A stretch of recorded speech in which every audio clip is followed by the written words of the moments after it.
Hi friends, அனைவருக்கும் வணக்கம். Today எங்கள் வீட்டு ஸ்பெஷல் பூரி கிழங்கு.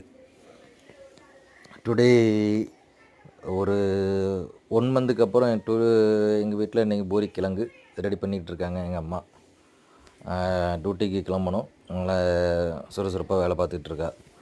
எல்லாம் ரெடி பண்ணிகிட்டே இருக்காங்க.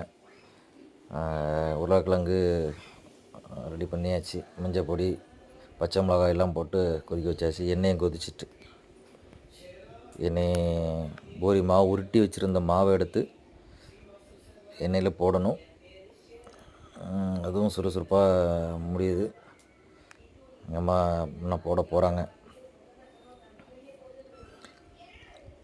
போட்டாச்சு. வாசனை மிக அருமையாக இருக்குது. பூரி கிழங்கு என்ன முறுமுறுன்னு பூரி எடுத்தாச்சு.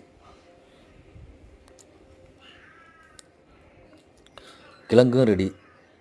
இந்த வீடியோ பிடிச்சிருந்தால் லைக் பண்ணுங்கள், ஷேர் பண்ணுங்கள். நன்றி மக்களே.